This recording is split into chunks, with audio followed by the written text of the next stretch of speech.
ang mga politika na himo na lang content nga mugiya pa sa mga botante tungod kay gidawat sa mga botante kining tanan. Ako mismo nakamatikod nga sa kadaghan sa mga hype nga gihimo nahimong national scandals, pila na nga gi-bypass ang mga traditional media. Tinuod nga ang social media mihatag og oportunidad sa bagong tingog. Andam na ba kaha ang mga Pilipino nga mangita og prueba? Higala, kumusta? Sa matag adlaw nako nga ukay sa mga content sa nagalanlaing platform sa social media, miabot sa kong hunahuna kung unsa ang epekto niini ngadto sa katilingban. Labi na sa mga grupo sa mga politiko nga gamiton ang social media aron sukdon ang suporta sa publiko. Dinhi nanukad ang paghimo og mga trolls, mga content na gilauman nila na mag-viral. Gani usa sa mga gitan-aw kung hain sa mga content ang nag-viral ug ilang bigit dayon kini nila nga mao kini ang sukod sa mga mituo sa content. Base sa pila ka mga pagtuon o mga eksperto sama nila ni Nick Anstead ug Ben Laughlin sa ilahang research on social media analysis and public opinion, nagkanayon sila nga tinuod milapad ang pagdemocratize sa political speech. Mitumaw usab ang kondisyon nga ang emotion dili beripikado o kadaghanan hinimo-himo nga mga content mao ang mipatigbabaw kaysa mahinungdanon nga mga diskusyon sa politika. Dinhi sa Pilipinas, migawas nga sama ang kondisyon sa atong pagtuon. Tinuod milapad ang lantugi ug debate sa mga issues nga may epekto sa atong nasod. Murag dunay milutaw nga kabalaka na kung asa kini paingon. Unang namatikdan sa mga eksperto nga nagtuon bahin niini, mao ang ilusyon nga adunay panaghiusa sa usa ka hisgutanan. Ang kasaba og nagkaguliya nga mga content sa social media bahin sa usa ka diskusyon mao'y mutabon sa matuod nga opinyon sa publiko. Kinsa kato mga sabaan kayo, mao ang mipasamot sa kalibog ug di na madungagan ang aktual ug matuod nga hunahuna sa katawhan. Di man siguro kamo bag-o nga daghang mga post na synchronized di na mga sulod ng mga pages pareho aron masabwag ug makita sa page nga makahimog ilusyon nga daghan ang nakabasa. Angay natong hunahunaon nga ang trending hashtag ug nag-viral mga memes wala magrepresentar sa matuod sa mga yanong katawhan apan usa ka coordinated machinery lamang. Naapay daghang political content nga iagi sa entertainment. Sa pagtuon sa Philippine Institute for Development Studies, nakita nila nga daghan sa mga political information, kadaghanan mga hugot accounts, mga gaming channels ug meme hubs nga gikahimutan sa daghang mga Pilipino.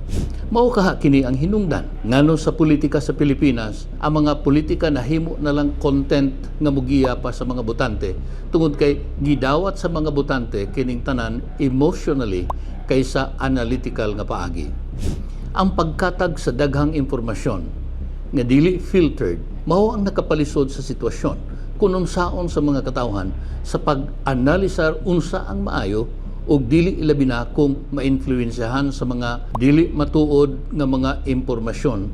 Gani sa Dr. Antonio Contreras miingon na nga ang kasaba sa social media moo'y mi-influensya sa mga opinyon nga dili beripikado tungod kay daghang mga Pilipino dili literate sa mga nanggawa sa social media aron ilang makita hain ang matuod ug hain ang misinformation.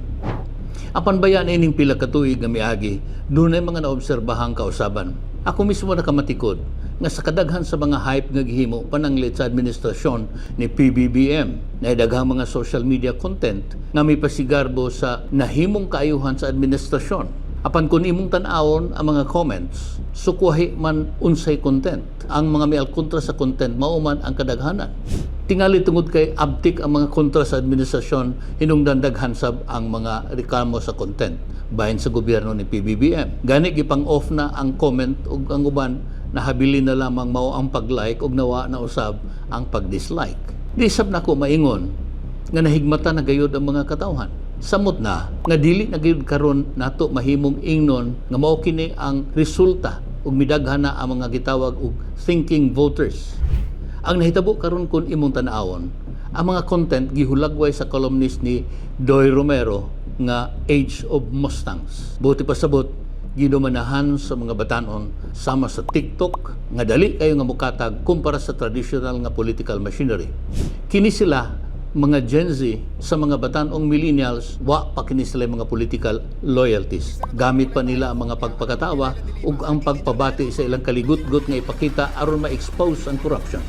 Ihimplo ni ini ang kontrobersya karong bag-o nga naglembigit sa government contractors. Nahimong national scandals. Pandili kayo gitagaan og taas nga panahon sa mga news report sa gitawag og mainstream media.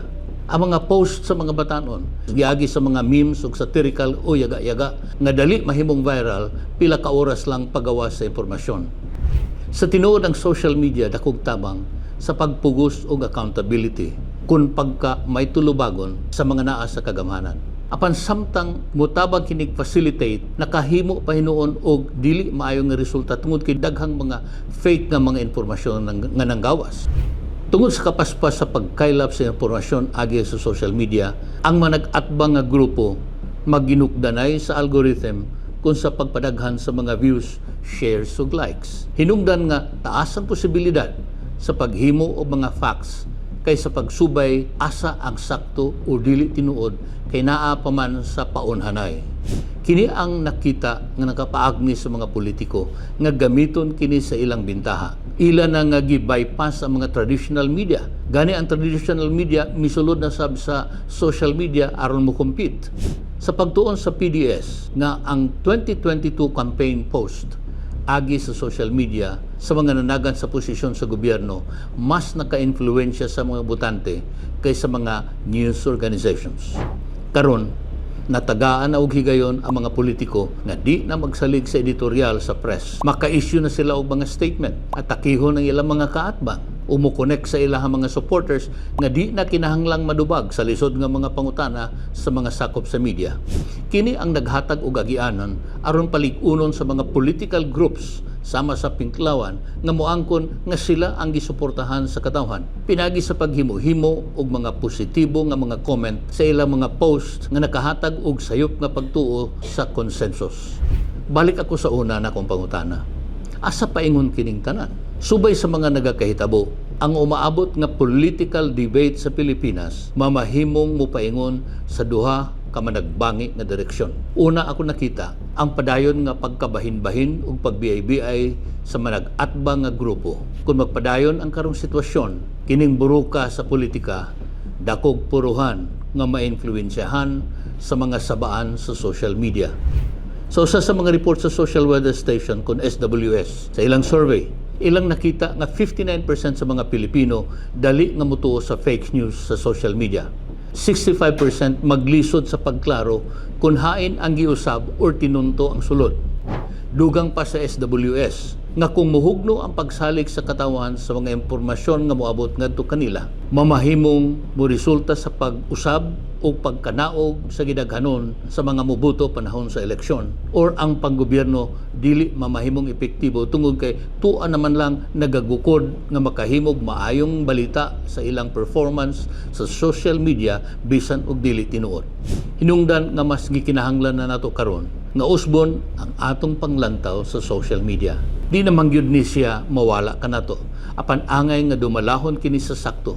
Dilibot pasabot nga imong pugnan tungod kay mamahimong mo resulta kini sa censorship. Buot na kung ipasabot, adto kita sa pag-edukar.